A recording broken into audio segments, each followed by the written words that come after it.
तो good morning students. हम पढ़ रहे थे 3D का एक टॉपिक प्लेन, और उसके अपनी 2 क्लासें हो गई है। उसमें हमने और प्लेन के कुछ समीकरण हमने पढ़े थे, उस पर बेसिस कुछ क्वेश्चन देखे थे। और आज हम उसी पैटर्न को आगे बढ़ाते हुए और उसी की कुछ बची हुई बातें जो हैं वो अपन करते हैं, और फिर उससे संबंधित क्वेश्चन हैं उनको करते हैं, और कोशिश करते हैं कि शायद आज की क्लास में अपन ये चैप्टर पूरा कर दें। तो देखो, कल इससे पहले की जो क्लासें थी अपनी, उस क्लासों में हमने देखे थे समतल के समीकरण, और मैंने पहले भी बताया था कि इनको अपने को याद रखना है, और चाहे एक बार नहीं अपने को 50 बार लिखने पड़े, हम इनको याद करेंगे, क्योंकि ये याद होंगे तो ही अपना काम चलने वाला है। ठीक है, तो देखो एक बार मैं फिर रिवाइज करता हूँ क्या क्या हमने पढ़ा। समतल के समीकरण हम पढ़ रहे थे, और समतल के समीकरण हम सदिश और कार्य रूप में दोनों में पढ़ रहे थे। मैं एक साइड लिख रहा हूँ उनको। ठीक है, हमने क्या पढ़ा? सबसे पहले नंबर 1 अभिलंब रूप में समतल का समीकरण पढ़ा था। अभिलंब रूप में यानी नॉर्मल फॉर्म में हमने पढ़ा था अभिलंब रूप में समतल का समीकरण, वो हमने पढ़ा। उसमें क्या था, क्या चीज़ थी उसमें कि उस समतल का समीकरण जिसकी मूल बिंदु से दूरी p है तथा समतल के अभिलंब कोई इकाई सदिश n कैप अपने पास गिवन था। ठीक है, तो उस समय उस समतल का समीकरण क्या था? r डॉट n कैप बराबर p, जहाँ पर p समतल की मूल बिंदु से दूरी और n कैप समतल के लंबवत कोई इकाई सदिश था। ठीक है, फिर इसी को हम कार्तीय रूप में लिख रहे थे, तो कार्तीय रूप जो था इसका, कार्तीय यानी कार्टेशियन फॉर्म जो थी वो क्या थी?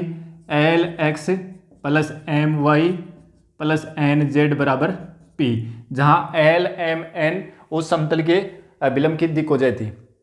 ठीक है, और p जो था वो समतल की मूल बिंदु से दूरी थी।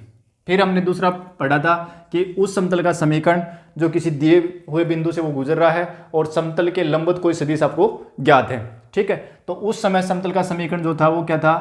r डॉट n बराबर a डॉट n, ऐसे फॉर्म भी थी उसकी, ऐसे रूप में भी था, और या फिर इसको यूं भी लिखा था कि r minus a dot n cap vector n cap नहीं है, वेक्टर n है, बराबर 0।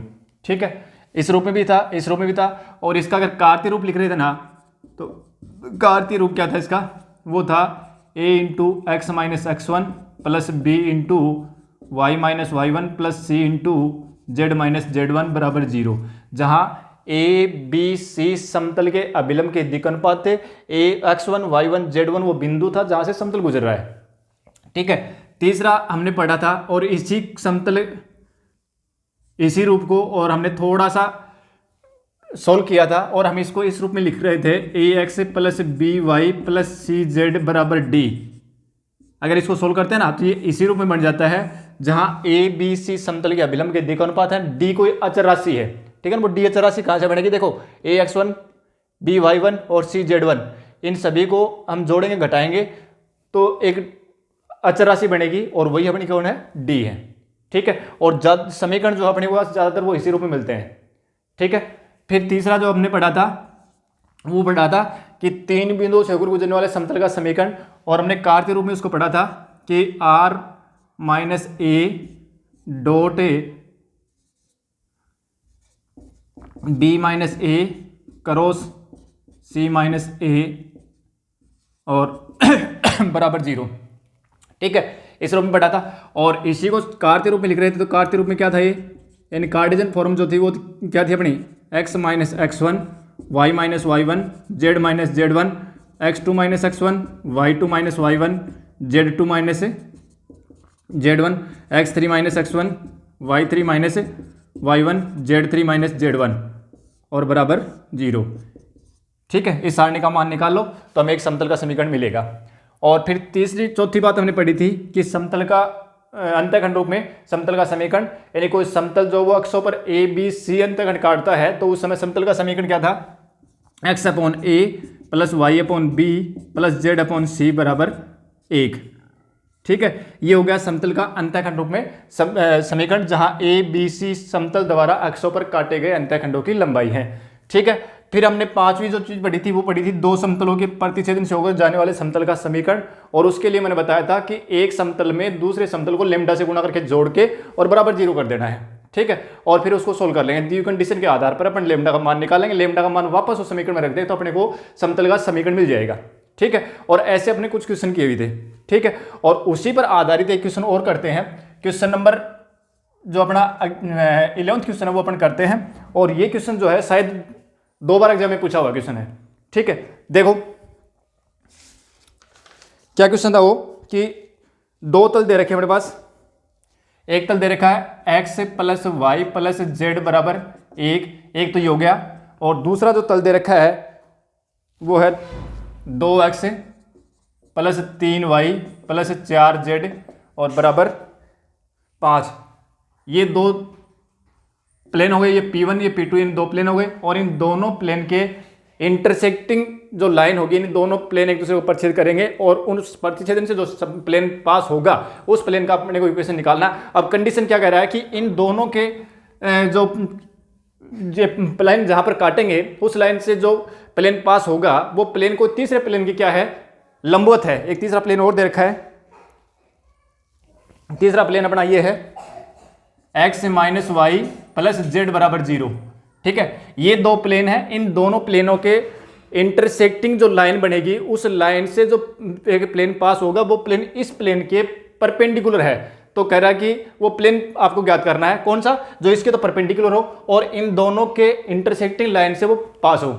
ठीक है ना, यानी दोनों प्लेन जहां पर काटे उनकी जो प्रतिच्छेदी रेखा बनेगी उस रेखा से तो वो प्लेन गुजरे और इसके ऊपर हो लंबवत, वो प्लेन अपने को निकालना है। तो देखो ये था ना कि सीधा मैं लिख रहा हूं कि दोनों समतलों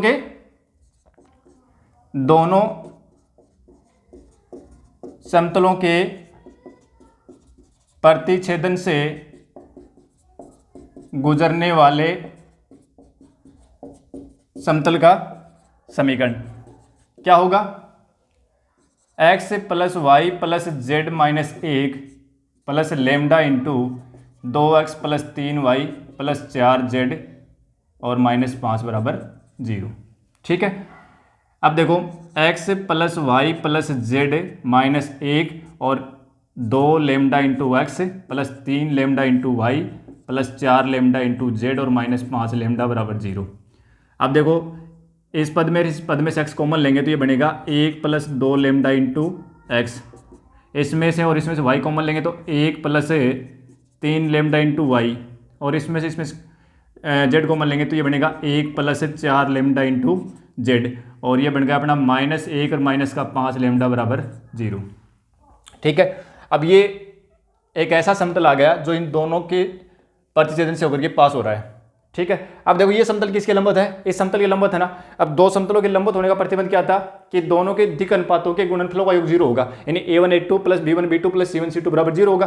तो देखो इस समतल के लिए a1 यहां से देखो इस समतल के लिए ये जो समतल है ना इसके लिए अपने a1 a2 a1 b1 c1 लिख देते हैं। तो इसके दिक् अनुपात क्या होंगे भाई, जो अक्षर गुणांक है वो a का मान हो जाएगा तो 1 + 2 लेमडा, और एक b का मान कितना हो जाएगा b1 1 + 3 लेमडा, और c1 का मान कितना हो जाएगा 1 + 4 लेमडा हो गया।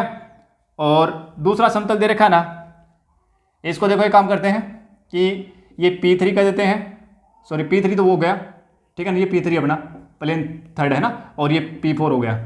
ठीक है, तो P3 से अपन A2 का मान निकालें तो अक्षर गुणांक वो 1 A2 हो गया, B2 का मान कितना हो जाएगा -1 हो जाएगा, और C2 का मान कितना हो जाएगा 1 हो गया। ठीक है, अब देखो क्या कह रहा था प्रश्न में कि इन दोनों के प्रतिच्छेदन से एक समतल आएगा, वो ये आ रहा है, और ये समतल इस समतल की क्या है, लंबवत है। तो लंबवत होने की कंडीशन अप्लाई कर दो। तो देखो P3 और P4 के आपस में परपेंडिकुलर है, तो क्या होगा, इसलिए a1 a2 plus b1 b2 plus c1 c2 बराबर क्या हो जाएगा 0। अब करो इनको गुणा, तो 1 + 2 लेमडा, भाई 1 से गुणा करें तो ये आएंगे, -1 से गुणा करो क्या हो जाएगा -1 का 3 लेमडा, फिर 1 से गुणा करो क्या हो जाएगा 1 + 4 लेमडा और बराबर 0। देखो 1 से 1 कैंसिल हो गया, और माइनस के 3 लेमडा है और प्लस के 6 है, तो प्लस के 3 लेमडा बचेंगे, और यहाँ से 3 लेमडा बराबर होएगा -1 लेमडा बराबर आ गया -1/3, ये आ गया लेमडा का मान। ठीक है, अब लेमडा का मान इस में रख दो, तो अपना जो अभीष्ट समतल है ना, जो हमें चाहिए रिक्वायर्ड जो प्लेन अपना है वो क्या होगा, अभिष्ट समतल यानी रिक्वायर्ड प्लेन जो है उसमें आप लेमडा की जगह -1/3 रख दो। तो देखो यहाँ लेमडा की जगह -1/3 रखेंगे ना, तो 2 से गुणा करें तो -2/3 बनेंगे, और 1 में से 2/3 घटाओगे तो ये बच जाएगा 1/3x। यहाँ रखो तो यहाँ 3 से 3 कटेगा, माइनस का 1 होगा, 1 -1 यानी 0, तो ये y खत्म हो गया। फिर यहाँ रखो एक -1/3, तो ये बनेगा -4/3, और एलसीएम लेके इसको सोल्व करोगे तो -1/3 आएगा, -1/3z। ठीक है, यहाँ रखो तो ये माइनस माइनस हो गया प्लस हो जाएगा, प्लस का 5/3 और माइनस का 3 एलसीएम लोगे तो माइनस का 3 प्लस का 5 यानी 2/3, तो प्लस का 2/3 बराबर 0। पूरे समीकरण को 3 से गुणा कर दो तो x - z प्लस 2 बराबर 0, ये अपना रिक्वायर्ड प्लेन का समीकरण आ गया।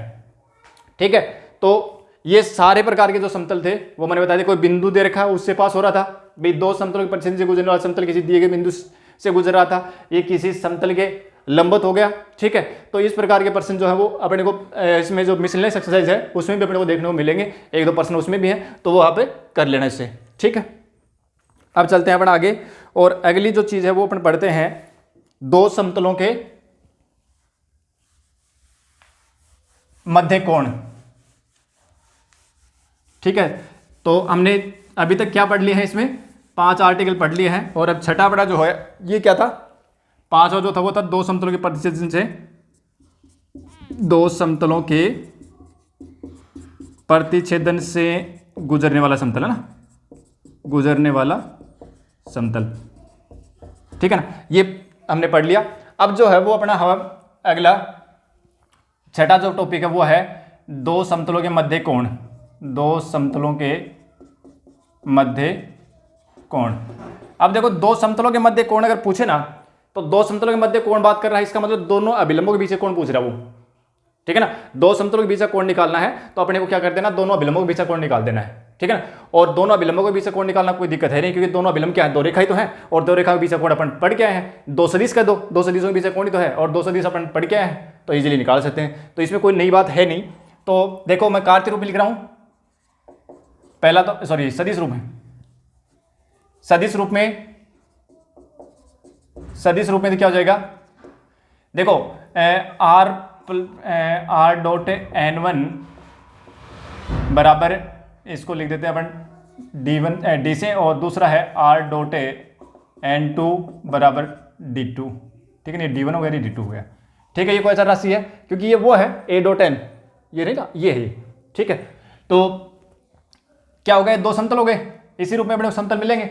ठीक है, तो इन दोनों समतलों के बीच का कोण अगर निकालना तो वो कोण क्या होगा, तो कोण हो जाएगा कोस थीटा बराबर, भाई दो समतलों, इस समतल का अभिलंब तो n1 हो गया, इसका अभिलंब n2 हो गया, तो दो समतलों के बीच का कोण मतलब दोनों अभिलंबों के बीच का कोण, और दोनों अभिलंबों के बीच का कोण निकालना है, दो सदिश हो गए, अभिलंब दो सदिश है, तो दोनों सदिशों के बीच का कोण निकालना था अपन जानते हैं n1 डॉट n2 और बटे मोड ऑफ n1 और मोड ऑफ n2 और फिर पूरे का modulus.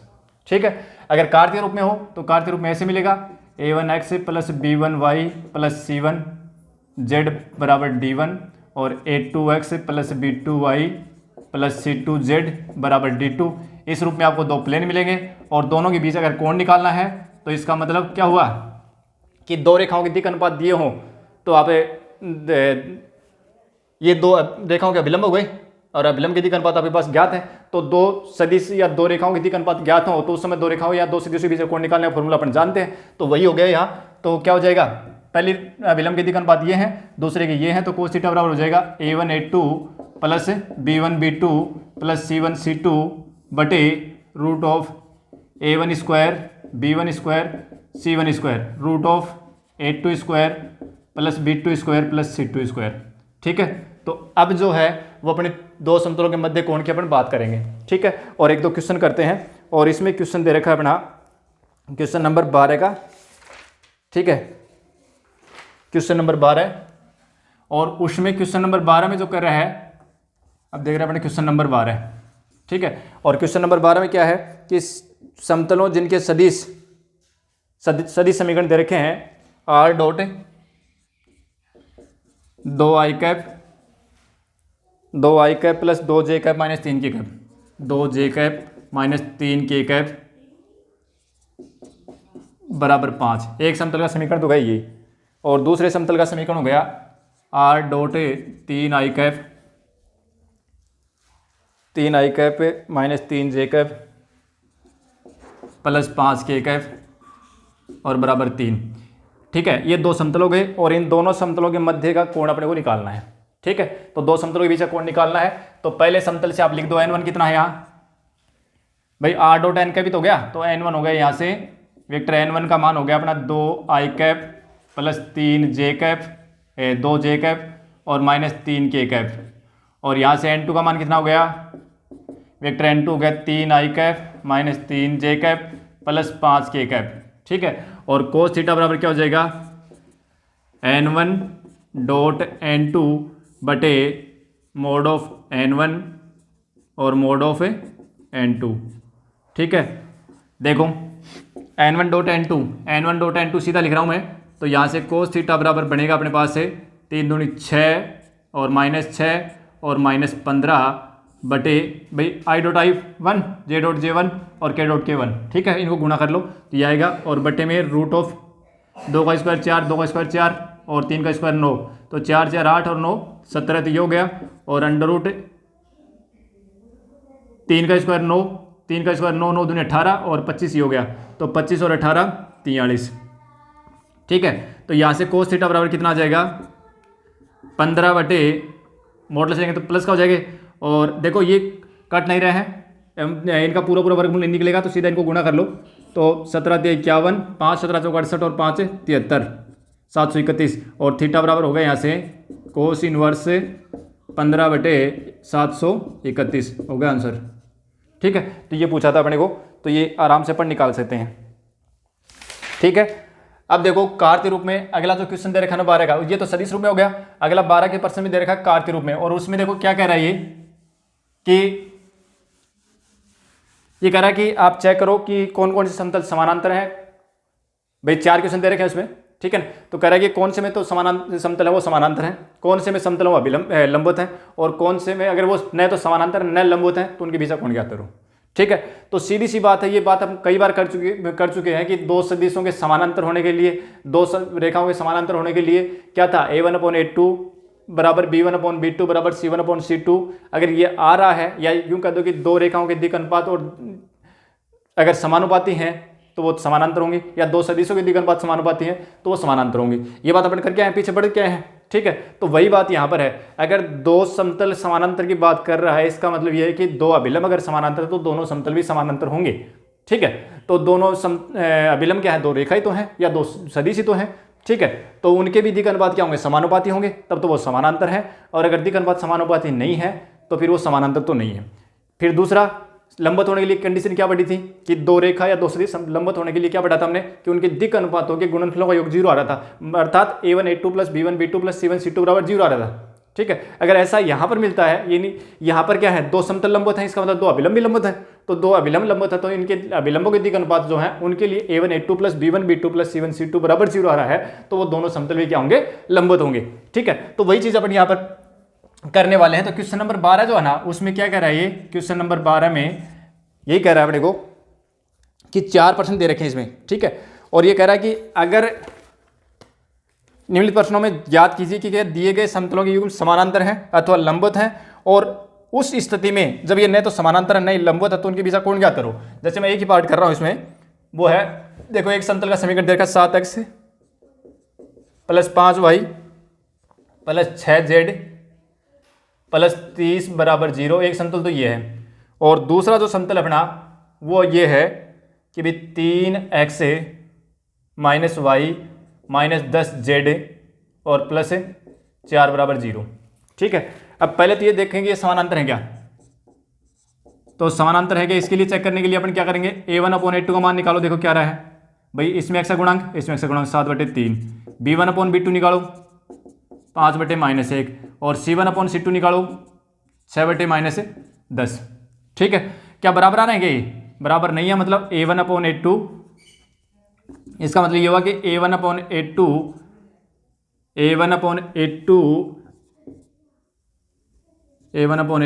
Does not equal to b1/b2 does not equal to c1/c2, तो ये क्या नहीं है, समानांतर नहीं है, पैरेलल नहीं है। ठीक है, तो समानांतर नहीं, समानांतर नहीं।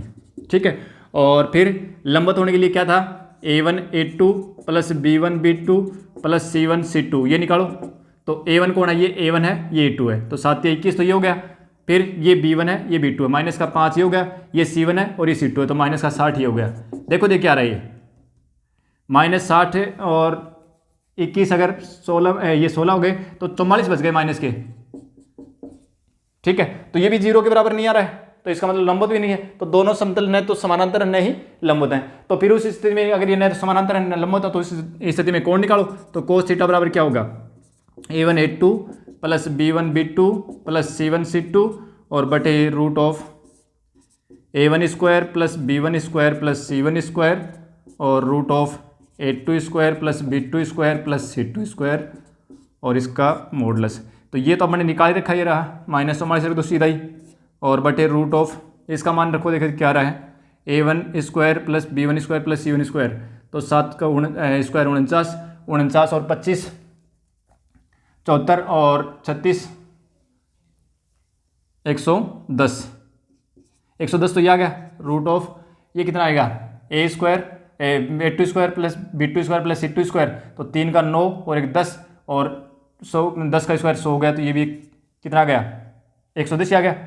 तो 110 110 और 110 को 110 से गुणा करोगे तो ये जाएंगे, मतलब वर्गमूल में दोनों में समान संख्या है तो 110 ही आ जाएगा भाई। 110 गुणा 110 तो 110 का स्क्वायर बनेगा वर्गमूल में, या यूँ कह दो कि अपन ये लिखते हैं ना रूट एक्स गुणा रूट एक्स, अगर एक सी संख्या वर्गमूल में है तो वर्गमूल हट जाता है। ठीक है, तो ये कितना आ गया, 110 आ गया। और मॉडुलस निकालेंगे तो बच गए 44 बटे 110 और ये 22 से कटेंगे तो कोस थीटा बराबर आएगा 22 दूनी 44 से 22 110, तो थीटा बराबर हो जाएगा कोस इनवर्स 2/5। ठीक है, तो ये आ गया थीटा का मान। ठीक है, तो इस तरीके से हमने दो समतलों के मध्य कोण भी हमने सीख लिया। तो ये अपना था छठा आर्टिकल। ठीक है, इस एक्सरसाइज में हमने 6 कंसेप्ट तो अभी पढ़ लिए हैं। ठीक है, दो समतलों के मध्य कोण। अब देखो अगला जो है वो है समतल की किसी बिंदु से दूरी। 7वां जो अपना टॉपिक होगा वो है समतल के किसी बिंदु से दूरी। ठीक है, ये भी मिटा लेते हैं हम। दो समतलों के मध्य हम पढ़ चुके हैं कोण, और अब 7वीं जो है वो है समतल के किसी बिंदु से दूरी। ठीक है, ये भी सदिश और कार्तीय रूप में दोनों में आएगा। जैसे दे देगी भी r.n बराबर d, ये कोई समतल है और इस समतल की बिंदु A से दूरी जिसका सदिश वेक्टर A है, तो इससे दूरी अगर निकालनी है ना तो इससे दूरी निकालने का जो फॉर्मूला होगा वो होगा दूरी बराबर हो जाएगा A.n और माइनस d। अगर ये d साइड हो तो प्लस का रह जाएगा। ठीक है, तो इस साइड लेके जाएंगे तो माइनस का d हो जाएगा, और बटे में मोड ऑफ n और फिर इस पूरे का मॉडुलस। ठीक है, अगर सदिश रूप में है तब तो ऐसे निकालेंगे भाई, जो आपको जो भी बिंदु है ना उस जिससे दूरी ज्ञात करनी है उसकी n के साथ में अदिश गुणनफल कर दो। ठीक है, और नीचे जो सदिश दे रखा है उसके परिमाण नीचे आएगा ही। ठीक है, और कार्तीय रूप में अगर हो तो ax plus by plus cz plus d बराबर 0 या माइनस डी भी हो, बराबर डी भी हो सकता है। ठीक है, कोई दिक्कत नहीं है। और इसकी बिंदु a जिसके निर्देशांक x1 y1 और z1 है, इससे दूरी निकालनी है तो दूरी के लिए फॉर्मूला क्या हो जाएगा, दूरी के लिए हो जाएगा जहाँ x y z है ना वहाँ x1 y1 z1 रख दो, तो दूरी बराबर हो जाएगा कि ax1 plus by1 plus cz1 और प्लस d। यहाँ प्लस d इसलिए है कि d पहले से इस साइड था। अगर ये बराबर d होता ना, बराबर d होता तो हम इसको इस साइड लेके आते तो उसमें माइनस d बन जाता। ठीक है, ये थोड़ा ध्यान रखना है, जिनकी गलती होने की संभावना रहेगी नहीं। और बटे में root of a square plus b square plus c square और फिर पूरे का मॉडुलस। ठीक है, तो अब जो है वो हम पढ़ने वाले हैं वो है किस समतल की किसी बिंदु से दूरी। सदिश रूप में ये हो गया, कार्तीय रूप में ये हो गया। कौन से भी रूप में पूछे, अगर सदिश रूप में समतल दे रखा तो इससे निकाल दो, कार्तीय रूप में दे रखा तो इससे निकाल दो। ठीक है, और बाकी मैंने बताया भी था कि समतल अगर सदिश रूप में तो उसको कार्तीय रूप में कैसे बदलना, कार्तीय रूप में तो समतल को सदिश रूप में कैसे बदलना, वो भी अपन सीख चुके हैं। ठीक है, तो अब मेरे चार्ट में कोई दिक्कत होगी नहीं।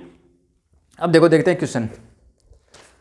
देखो समतल जो दे रखे हैं वो अपने को कार्तीय रूप में दे रखे हैं और उनके सामने अपने को दे रखे हैं बिंदु और उनसे अपने को निकालनी है दूरी। ठीक है, तो इसमें भी जो क्वेश्चन अपना है ये 13 का, और इसमें जो दे रखा है वो दे रखे हैं पार्ट दे रखे हैं 4। ठीक है, क्वेश्चन नंबर 13 इसमें पार्ट दे रखे हैं 4 और मैं इसमें से कोई भी एक पार्ट पकड़ लेता हूँ। ठीक है, चलो अपन कर लेते हैं इसमें से जो तीसरा पार्ट है ना सी, वो पार्ट कर लेते हैं। ठीक है ना, कोई भी कर लो, सब एक सही है। ठीक है, सी पार्ट अपन करते हैं। और इसमें देखो बिंदु क्या दे रखा है, एक बिंदु दे रखा है ए जिसके निर्देशांक है 2, 3 और -5। ठीक है, और एक समतल दे रखा है अपने को, जो समतल दे रखा है ना वो दे रखा है, समतल दे रखा है अपना x + 2y, x + 2y - 2z और बराबर दे रखा 9। ठीक है, ये एक समतल हो गया। ठीक है ना, इस समतल की इस बिंदु से दूरी ज्ञात करनी है। ठीक है, तो कोई दिक्कत है ही नहीं। समतल की बिंदु से दूरी ज्ञात करने का फॉर्मूला क्या है, दूरी ज्ञात करने का फॉर्मूला अपना क्या था, ax1 + by1 + cz1 - d बटे √a² + b² + c²। ठीक है, रख दो मान। ये तो अपना ए बी सी तो यहाँ है, देखो जो एक्स वाई जेड के जो गुणांक वो तो अपने ए बी सी, और x1 y1 z1 वो बिंदु है जहाँ से अपने को दूरी ज्ञात करनी है। ठीक है, रख दो मान सारे सारे। तो a का मान यहाँ 1 है, x1 का मान 2 है तो 2 एकम 2। ठीक है, b का मान यहाँ 2 है और y1 का मान यहाँ 3 है तो 3 दूनी 6। c का मान यहाँ -2 है और इसका z1 का मान है -5 तो -10 और बटे में √1 का स्क्वायर 1, 2 का स्क्वायर 4 और 2 का स्क्वायर 4। ठीक है, अच्छा अब देखो ये जो d है ना, ये d है 9, तो इस साइड लेके आए तो ये माइनस का 9 हो जाएगा, -9। ठीक है, कर लो सॉल्व इसको। तो प्लस के 8 और माइनस के 19, तो माइनस के बचेंगे 11 और बटे में 3। ठीक है, मॉडुलस दूरी कभी इसका परिमाण निकालें तो 11/3 आ जाएगा। तो इस समतल की जो मूल इस बिंदु से दूरी है ना वो कितनी आएगी, 11/3 इकाई आएगी। ठीक है, ये था अपना समतल की किसी बिंदु से दूरी। अगर कार्तीय रूप में सदिश रूप में दे रखा हो ना तब कोई दिक्कत नहीं है। अपने जो ये बिंदु हो गया तो इससे अपन क्या बना लेंगे, वेक्टर ए बना लेंगे, इसका इस सदिश लिख देंगे तो 2i + 3j - 5k वो बना देंगे। एन आपको समतल में दिया हो मिलेगा ही, रख दो a.n - d करके और अपन निकाल लेंगे। ठीक है, अब देखो एक अपना आर्टिकल और है और वो जो है वो देखते हैं। देखो वो आर्टिकल क्या है, वो अपना है 8 नंबर की, रेखा तथा समतल के मध्य कोण, रेखा तथा समतल के मध्य कोण। ठीक है, देखो एक समतल अपने पास, जैसे मैं ऐसे एक समतल लेता हूँ। ठीक है, ये कोई समतल हो गया। ठीक है, ये कोई समतल है और कोई रेखा है जो इस समतल को इस तरीके से काट रही है, इस तरीके से काट रही हूँ। ठीक है, काटती हुई चली गई है, जैसे कोई पॉइंट यहाँ था और इसे काटती हुई चली गई। ठीक है, और ये समतल के साथ ये समतल, भैया समतल ये तो है ना, तो ये समतल के साथ मान लेते हैं कि ये कोण थीटा बना रही है। ठीक है, तो ये कोण अपने निकालना है कि समतल और रेखा के बीच का कोण निकालना है। तो देखो समतल का अभिलंब क्या हुआ, समतल का अभिलंब ये तो होगा, ये समतल का अभिलंब हो गया। अब ये कोण थीटा, तो ये रेखा, ये जो रेखा थी अपनी, ये समतल के साथ कोण थीटा बना रही है तो अभिलंब के साथ कितना बनाएगी, 90 - थीटा तो बनाएगी। ठीक है, और जब समतलों के बीच का कोण निकाल रहे थे तो हमें क्या दो अभिलंबों के बीच का कोण निकाल रहे थे, तो यहीं अपने पास क्या है कि ये थीटा निकालने के बजाय हम ये क्या कर ले तो क्या दिक्कत है कि भी इस रेखा और इस अभिलंब के बीच का कोण निकाल लें। तो ये अभिलंब है, ये भी क्या हो गई, एक सदिश हो गया, ये रेखा हो गई भी, और ये भी क्या है, एक रेखा हो गई। तो इन दो रेखाओं के बीच का कोण निकल जाएगा आराम से। ठीक है, और थीटा जो है उसकी जगह क्या कर देंगे अपन 90 - कोस, जो थीटा है उसकी जगह क्या कर देंगे, थीटा का मान कितना 90 - थीटा है। ठीक है, तो यहाँ से जो समतल और रेखा के मध्य का जो कोण आएगा ना वो क्या आ जाएगा, कोस 90 - थीटा। और अगर सदिश रूप में है तब तो ये तो हो जाएगा वेक्टर एन, और इस रेखा के अनुदिश कोई आपको सदिश मिलेगा और वो सदिश जैसे मान लो कि वेक्टर बी मिल रहा है। ठीक है ना, बी a + λb, इस रूप में तो लिखते r = a + λb, ऐसे तो लिखते थे रेखा का समीकरण। ठीक है ना, जहाँ b जो था वो रेखा के अनुदिश कोई सदिश था या रेखा के समानांतर कोई सदिश था। ठीक है, तो ये आ जाएगा अपने पास n.b बटे mod ऑफ n और mod ऑफ b और फिर मॉडुलस। तो ये कोस 90 - थीटा जो है ये साइन थीटा बन जाएगा, बस यही बात है इसमें मैन। ठीक है ना, ये चीज़ भूल जाते हैं अपना, कोस थीटा का कोस थीटा रख देते हैं और उससे अपनी क्या हो जाती है, फिर गलती हो जाती है, तो ये साइन थीटा आएगा।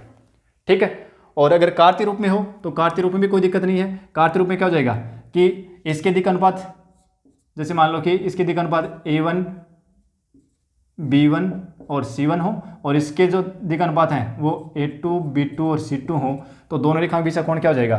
तो वही साइन थीटा बराबर क्या हो जाएगा? साइन थीटा बराबर हो जाएगा A1 A2 plus B1 B2 plus C1 C2 और बटे root of A1 square plus B1 square plus C1 square और root of A2 square plus B2 square plus C2 square. ठीक है, ये अपना एक रेखा तथा एक समतल के मध्य कोण हो गया। ठीक है, तो एक समतल और रेखा के मध्य का कोण आप ये समझ में आ गई तो इससे आराम से निकाल लेंगे। ठीक है, अब इसमें कोई प्रश्न बुक में है नहीं, और चलो एक एग्जाम्पल दिया हुआ है वो देख लेते हैं अपन।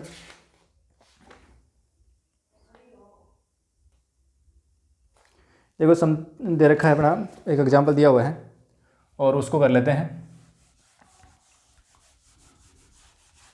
ठीक है, दोनों दे रखे हैं, कार्य रूप में दे रखा है, उसमें भी दे रखा है।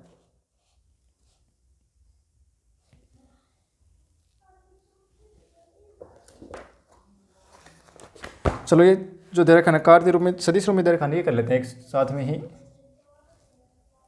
नहीं ये कर लेते। चलो देखो एक रेखा दे रखी है अपने को x प्लस 1/2 बराबर y/3 बराबर z माइनस 3/6। ठीक है, ये तो दे रखी है रेखा, और समतल दे रखा है 10x प्लस 2y और माइनस 11z बराबर 3। इनके बीच का कोण निकालना है, यानी रेखा और समतल के बीच का कोण निकालना है। तो पहले तो इस रेखा के लिए आप ढूंढो A1 का मान कितना है 2, B1 का मान 3 और C1 का मान कितना है 6। कार्य रूप में है ना, तो दिक् अनुपात देखेंगे, और यहाँ से समतल के अभिलंब के दिक् अनुपात क्या है? A2 का मान 10, B2 का मान -2 और C2 का मान -11। ठीक है, और अब कोण निकालना ना, तो रेखा और समतल के मध्य कोण क्या होता है? साइन थीटा ना। साइन थीटा बराबर A1 A2 10 दूनी 20 plus B1 B2 plus 6 plus C1 C2 -66 और बटे रूट ऑफ 2 का स्क्वायर 4 9 36 100 प्लस 4 प्लस 121 और फिर पूरे का मॉडुलस। तो कितना हो जाएगा? ये हो गया -40 बटे 36 और 40 और 49 का हो जाएगा 7, और ये कितने बनेंगे? 225 बनेंगे, इसका हो जाएगा 15। ठीक है, और ये बन गया अपना 40 बटे 5 से कट जाएंगे वैसे तो। ठीक है, तो 8 पंजे 40 और बचेंगे नीचे 7 7 7 49 सॉरी 5 से कटेंगे तो 5 या 15 3 बचेंगे 21 आ गया। तो साइन थीटा बराबर आ गया 8/21, और यहाँ से थीटा का मान कितना हो जाएगा? साइन इनवर्स 8/21, क्योंकि मॉडुलस आएगा तो प्लस हो गए। ठीक है, तो थीटा का मान कितना आ गया? Sine inverse 8/21। तो कुल मिलाकर के प्लेन के अंदर हमने जो पढ़े हैं वो 8 चीज़ें पढ़ी हैं। ठीक है ना, ये सारे मैंने लिख रखी है, और इन सारे पर ही प्रश्न अपने पास आए हुए हैं। ठीक है ना, हर प्रकार की प्रतियोगी परीक्षा में प्लेन से प्रश्न हर बार आया है, और वो कभी न कभी सबसे ज़्यादा जो रेखा और समतल के बीच का जो कोण है, जो लास्ट में मैंने बताया है, इसमें तो अपने आरपीएससी में तो कई प्रश्न पूछे गए हैं। ठीक है, तो आज अपन इस प्लेन को यहीं करते हैं ख़त्म, और फिर मिलते हैं अगली क्लास में। जय हिंद।